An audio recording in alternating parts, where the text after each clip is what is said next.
Welcome, Gunrunner.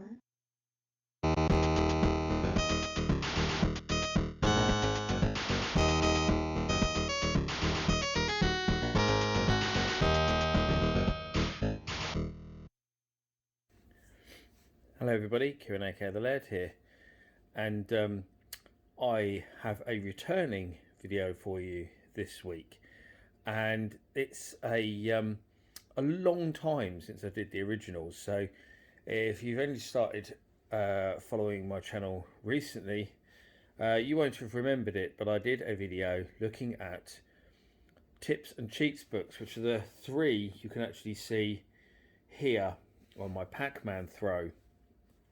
And I'll link that up in the top right hand corner for those who might not have seen it and would like to take a look. Especially since one of the books, of course, is a Games Master book, and we've just seen the return of Games Master onto TV. So that's good timing. So yeah, if you're interested in looking at some memorability in the original Games Master series, there you go. So obviously the Games Master book was multi-format. We've got a Sega book there, Sega Power, and that was Nintendo Zone cheats book there, so just Nintendo. So yeah, a bit of everything there. But we are going to be looking at three more today, because I received a couple in a big bundle of stuff that I bought. They'd literally just bunged them in for me as a kind of freebie, which was quite nice of them. And then when I was going through some stuff in the garage, I found another one, kind of. It's related to it. You'll find out in due course, which I thought might be nice to include in this video as well. More on that in a bit. But the ones we've got, the first two I've got here, that say that I was given for free, was Sega XS Presents. I don't even remember Sega XS. It was probably a short-lived magazine. Of course, as soon as I started filming, cats are going crazy all around me, so don't be surprised if one of them jumps in front of the camera in a minute.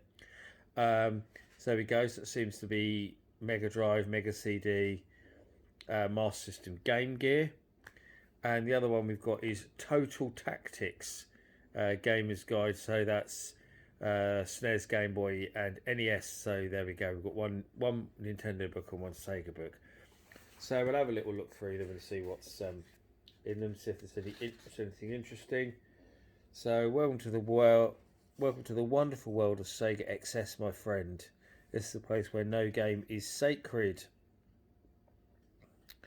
where cheats prosper and thousands say to hell with playing it straight. I'm not sure where hell is in capitals. It's a shadowy underworld of whispered codes, exciting surprises, which you, pilgrim, have now entered. Fear not. You have chosen the right path after all. Everyone knows it's much more fun being a cheat. So there we go. A nice intro to this book. So yeah, so basically it's just split into sections. It's not really that exciting. It's all in black and white, as you can see. We've got Mega Drive. So there's level codes for all sorts of things and passwords.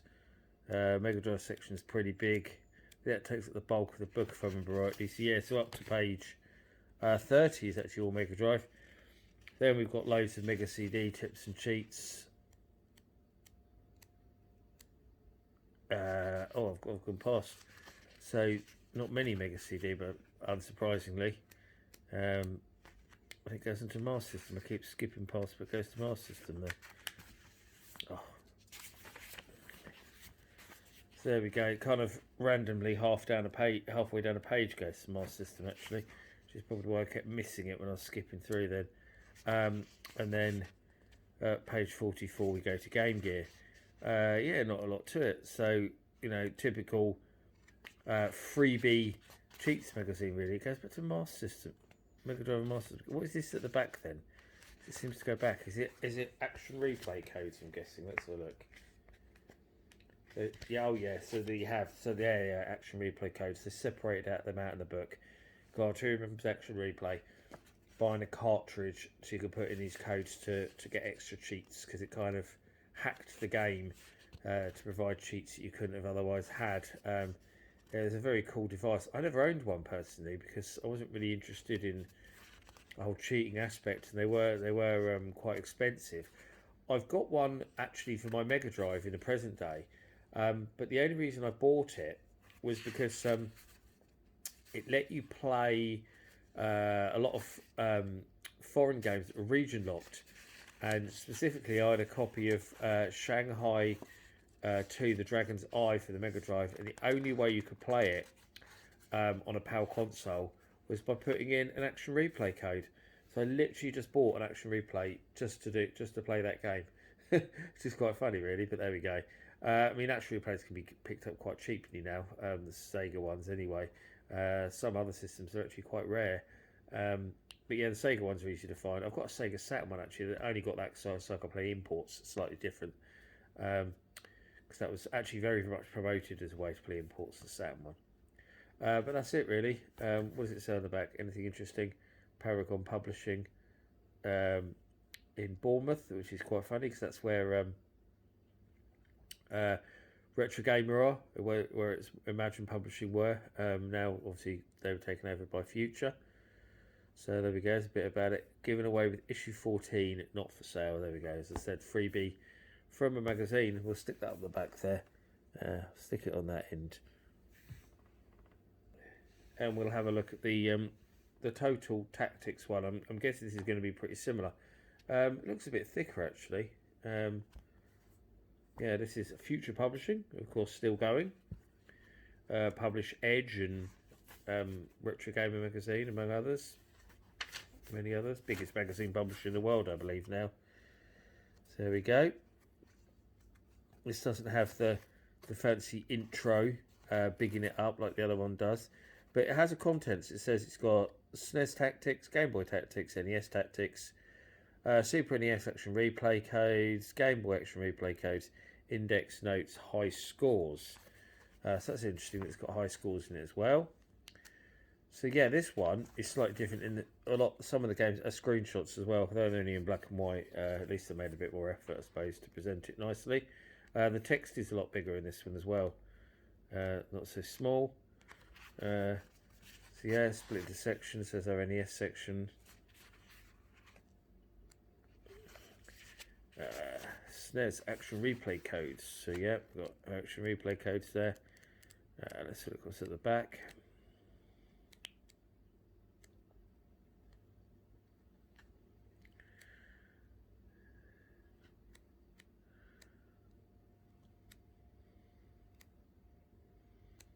GB.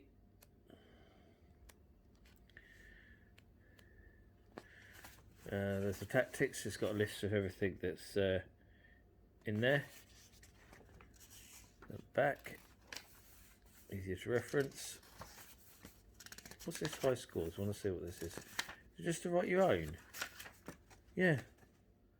And someone started to write one and crossed one out. So it's literally just to write your own things in it. They also had a blank page at the back and couldn't decide what to put there. So yeah, they've just got some blank pages. You can write your own stuff in there, which is a bit misleading because I'm sure the index says high scores and there isn't actually any. Yeah, so look, it says notes, high scores, but there isn't a list of high scores. It is just a blank page that you can write your own on. It doesn't even say high scores, it just says notes. So, a bit strange. There we go, another typical freebie tips and cheats book.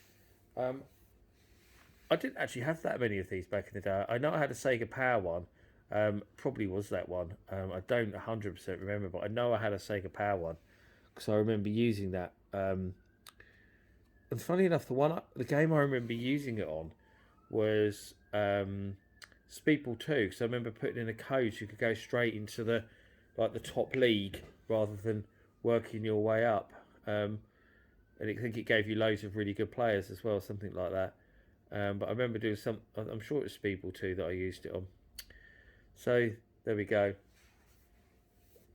Now I said I had something else that was a bit more interesting. So I grabbed that that's to the side of me, and this is what it is. Now you see it says Atari Lynx hint book, and as you can see I've got it in like a Polly Pocket. And this is interesting because this was never released. This was never given away like the other ones were. It was never sold. And you'll see, I mean, this is printed from a PDF, And that PDF is online to download. It's in quite a few different places. It shouldn't be hard to find if you just Googled Atari Lynx Hint Book. And you see it says, do not remove from building, do not copy in whole or in part, return to Greg Labrec, I think it says, Greg Labrec. So, yeah, this was an internal document. Down there it says 1993 Atari Corporation. And this, how it's actually found it out, its way out into the wild was that it was former Atari producer John Scrutch, who I think was actually the last employee from Jack Trammell's Atari Corp to leave the company when sort of Atari was completely dissolved. I think he was literally like a one-man guy who stayed on after they merged with JTS and was just doing stuff like the licensing of games to other companies, and that was literally his only job, I believe. So he got this and scanned it in for everyone to enjoy, and I think, if I remember rightly, this is all single pages. I printed it off ages ago. I'm not really sure why I printed it off. I guess it's easier to reference if it's in print rather than looking everything up online. But see, this is interesting because this is the intro page that you've got. And see, first of all, it's on Atari Interactive notepaper. So obviously that was the logo they started using when they were brief dalliance with making games for the PC, which didn't last very long. I think they only released a couple. But they were meant to release loads of PC games. They had tons planned. Some ended up being sold to other publishers. But like they were supposed to be Highlander, Tempest 2000, Attack of the Mutant Penguins, Flip Out. There's some of the ones I remember. So it's signed by John Scrutch there, former Director of Software Development at Atari. And it's signed 2nd 1707. 17th, so American date, I'm guessing 17th of February 2007. So that's when he obviously put this online.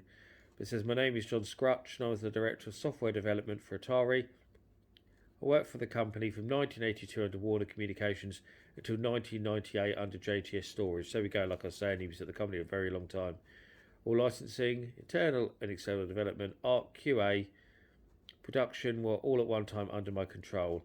I was involved with the creation of over 300 titles for Atari during my tenure and was the last Atari Corp employee. That's what I was saying. The Lynx Hint Book was the cheat code Bible for Atari Corp.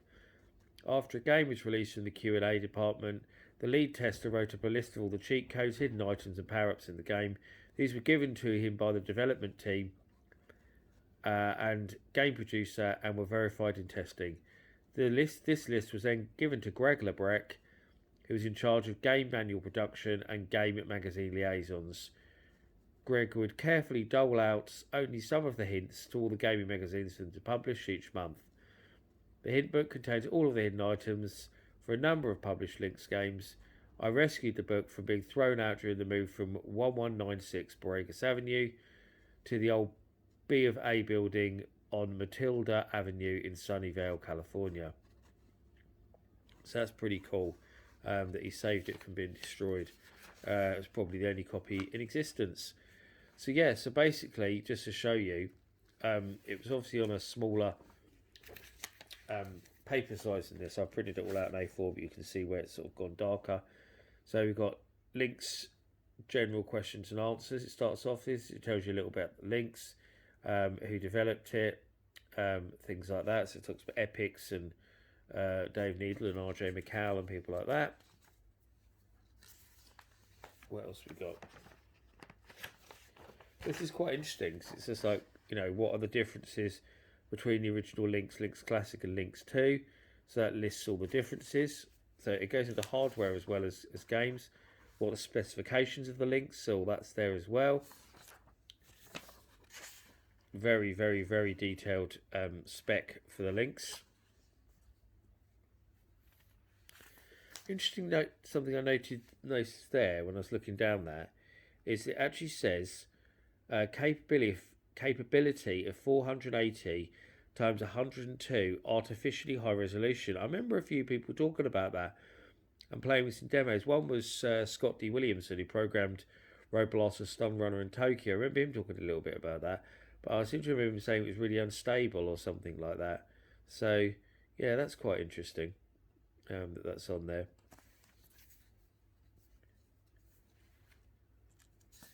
So what else we've got there? Why does the Lynx use a 6502 and not a 68,000 from RJ McCall? So he's obviously talking about the decision to use that. Is the Lynx an 8-bit or 16-bit system? This is what a lot of people ask, actually. Atari always marketed it as 16-bit. I consider it 16-bit. Let's see what it says there. If 16-bit refers to the main CPU, such as the Sega Genesis stroke Mega Drive. Interesting that it said Sega Genesis stroke Mega Drive, actually, considering Americans just generally refer to it as a Sega Genesis and kind of forget that it was called Mega Drive everywhere else in the world. So it's actually quite cool that they've put it in the correct context there. Then the Lynx is an 8-bit system.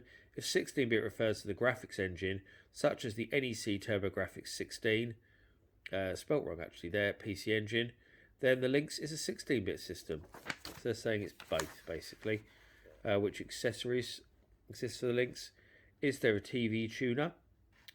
No, Atari's official position is that the market research shows that a TV tuner, while a neat idea, would not be bought by most players. Yep, I remember hearing that they had actually developed one, but they chose not to release it.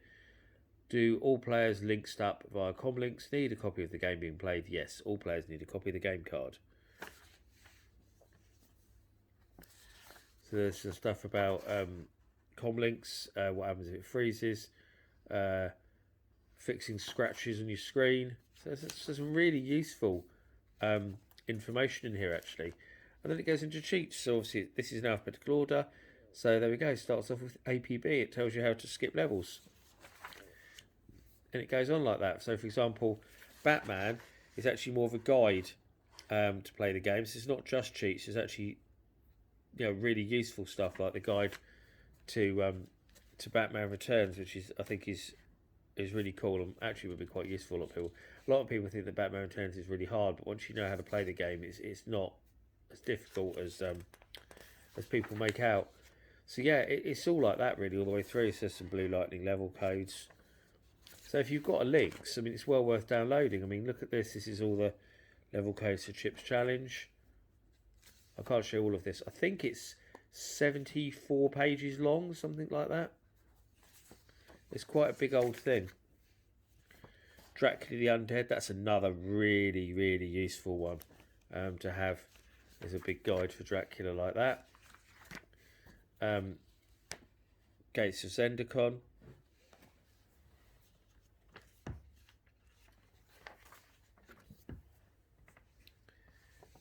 There's Pac-Man cheats, quite cool.